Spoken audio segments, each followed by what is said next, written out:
ఈరోజు మన రెసిపీ వచ్చేసి కప్పు గోధుమ పిండితో ఎంతో టేస్టీగా ఉండే స్నాక్ రెసిపీ అండి. ఈ స్నాక్ రెసిపీ వచ్చేసి చాలా రుచిగా, చాలా టేస్టీగా అయితే ఉంటాయి. ఈ రెసిపీని చేసుకోవడానికి ఎక్కువ సమయం అయితే పట్టదు. తక్కువ సమయంలో ఈజీగా చేసుకోవచ్చు. చాలా టేస్టీగా అయితే ఉంటాయి. ఇంట్లో వాళ్ళందరికీ నచ్చుతాయి. ఇంకెందుకు ఫ్రెండ్స్ ఆలస్యం, ఎలా చేయాలో ఏంటో అనేది వీడియోలోకి అయితే వెళ్ళిపోయి చూద్దామా మరి.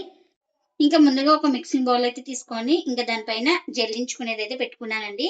ఇప్పుడు ఇందులోకి ఒక కప్పు గోధుమ పిండి అయితే వేసుకోవాలి. ఇంకా ఇప్పుడు జల్లించుకుందాం. ఇంకా ఇందులోకి ఒక పావు టీ స్పూన్ దాకా సాల్ట్ అయితే వేసుకోవాలి. అలాగే ఒక స్పూన్ ఆయిల్ కూడా వేసుకోవాలి.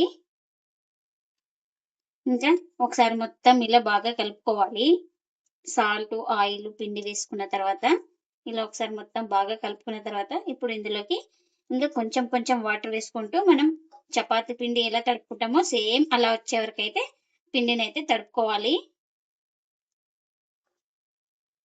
పిండినైతే సాఫ్ట్ గా తడుపుకున్న తర్వాత పైన కాస్త ఆయిల్ వేసుకొని మొత్తం ఇలా అప్లై చేసుకోవాలి.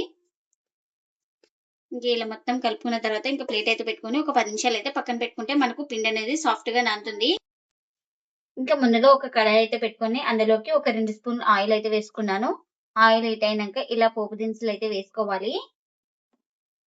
ఇంకా నేను ఇక్కడ ముందుగా ఒక 2 ఇంకా నేను ముందుగానే ఒక 2 ఆలు అయితే ఉడికించుకొని ఇలా మెత్తగా స్మాష్ చేసుకున్నాను. ఇంకా ఇప్పుడు ఇందులోకైతే వేసుకోవాలి. ఈ తాలింపులోకైతే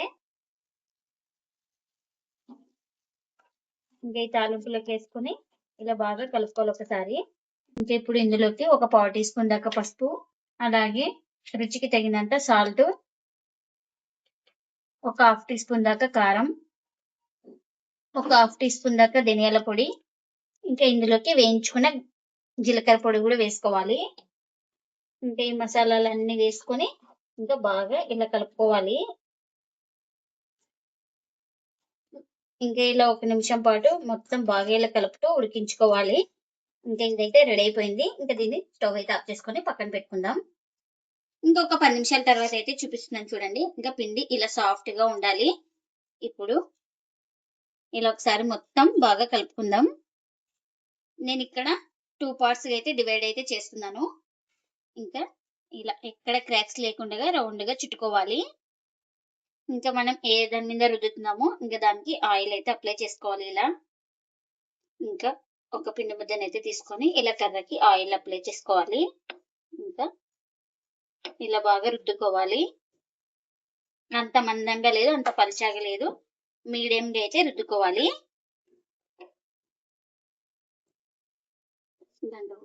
ఇంకా ఇలా రుద్దుకున్న తర్వాత మనం స్టఫింగ్ అయితే రెడీ చేసి పెట్టుకున్నాం కదా. ఇంకా ముందుగానే ఇంకా స్టఫింగ్ అయితే పెట్టుకొని ఇంకా మొత్తం ఇలా అప్లై చేసుకోవాలి.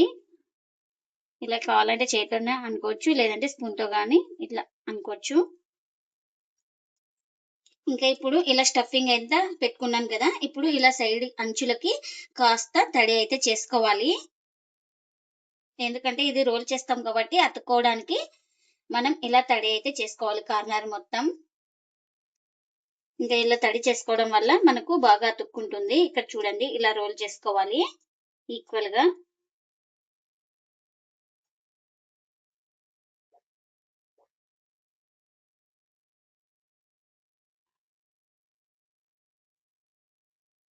ఇంకా ఇలా ఈక్వల్ గా రెడీ చేసుకున్న తర్వాత ఇక్కడ ఇలా కార్నర్ ఇలా సైడ్లకి అయితే ఇలా క్లోజ్ చేసుకోవాలి. ఇంకా ఆ చివర ఈ చివర ఇలా క్లోజ్ చేసుకోవాలి. ఇక్కడ చూపిస్తున్నాం కదా, మనకు స్టఫింగ్ అనేది బయటకు రాకోకుండా ఇలా క్లోజ్ చేసుకోవాలి. ఎన్నైతే అన్ని ఇలానే చేసుకోవాలి. ఇంకెన్నైతే అన్ని ఇలా రెడీ చేసి పెట్టుకున్నాను. ఇంకా ఇప్పుడు వీటిని స్టీమ్ చేసుకోవడానికి ఇలాంటి చిల్లులు గిన్నె తీసుకొని ఇలా ఆయిల్ అయితే అప్లై చేసుకోవాలి. మొత్తం ఇలా సైడ్ బార్డర్లకి మొత్తం ఇలా అప్లై చేసుకోవాలి. ఇలా అప్లై చేసుకున్న తర్వాత ఇంకా ముందుగా రెడీ చేసి పెట్టుకున్న వాటిని నిదానంగా ఒక్కొక్కటి అయితే మనం పెట్టుకోవాలి. ఇలా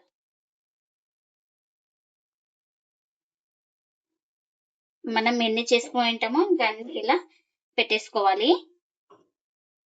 ఇంకా ఇప్పుడు దీన్ని ఇంకా స్టీమ్ చేసుకోవడానికి వాటర్ కూడా పెట్టుకున్నానండి. వాటర్ కూడా బాయిల్ అవుతుంది కదా. ఇప్పుడు ఇలా చిల్లులు గిన్నె పెట్టుకొని ఇంకా మంటను స్లిమ్ లో పెట్టుకొని ఒక 5 మినిట్స్ అయితే స్టీమ్ చేసుకోవాలి. ఇంకా ఇప్పుడు మూత అయితే పెడుతున్నాను. ఇంకా 5 మినిట్స్ స్టీమ్ చేసుకున్న తర్వాత అయితే ఆఫ్ చేసుకొని చల్లారిన తర్వాత అయితే చూపిస్తున్నాను. ఇంకా ఇప్పుడు వీటిని ఇలా మనం ఏ సైజ్ కావాలో ఇంకా ఆ సైజ్ అయితే ఇలా కట్ చేసుకోవాలి పీసెస్ గా.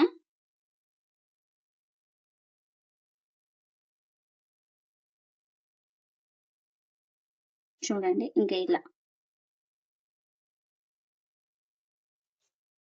ఇంకా ఇలా కట్ చేసుకున్న వాటిని ఒక ప్లేట్లోకి అయితే తీసుకుంటున్నా.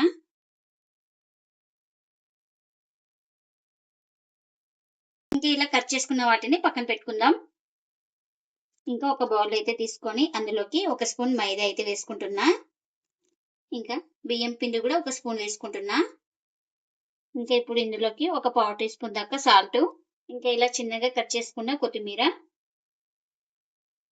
ఇంకా ఒక 2 స్పూన్ల దాకా నువ్వులు కూడా వేసుకోవాలి. ఇంకా ఇవన్నీ వేసుకొని ఒకసారి ఇలా మొత్తం బాగా కలుపుకున్న తర్వాత ఇప్పుడు కాస్త వాటర్ అయితే వేసుకొని ఇంకా ఒక పేస్ట్ లాగా తయారు చేసుకోవాలి దీన్ని.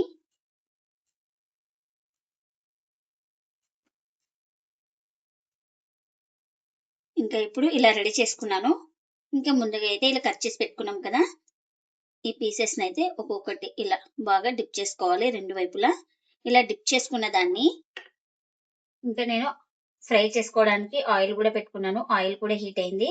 ఇలా డిప్ చేసుకొని నిదానంగా ఒక్కొక్కటి అయితే వేసుకోవాలి.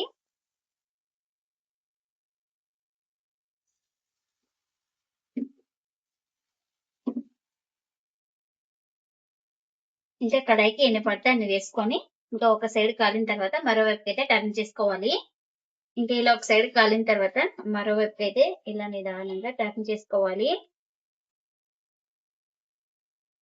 ఇంకా ఇలా మొత్తం ఇలా టర్న్ చేసుకున్న తర్వాత ఈ వైపు కూడా బాగా కాల్చుకోవాలి క్రిస్పీగా వచ్చే వరకు అయితే.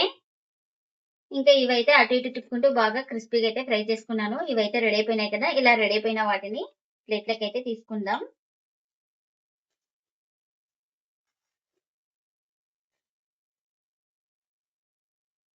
ఇంకెన్నైతే అన్ని ఇలానే చేసుకోవాలి. కప్పు గోధుమ పిండితో ఎంతో హెల్దీగా టేస్టీగా ఉండే స్నాక్స్ అయితే రెడీ అయిపోయినాయండి. ఇంకా ప్లేట్లకు అయితే సర్వ్ చేస్తున్నా. ఇవి పిల్లలు అయితే చాలా ఇష్టంగా తింటారు. పిల్లలే కాదు పెద్దలు కూడా ఇష్టంగా తింటారండి. అంత టేస్టీగా అయితే ఉంటాయి.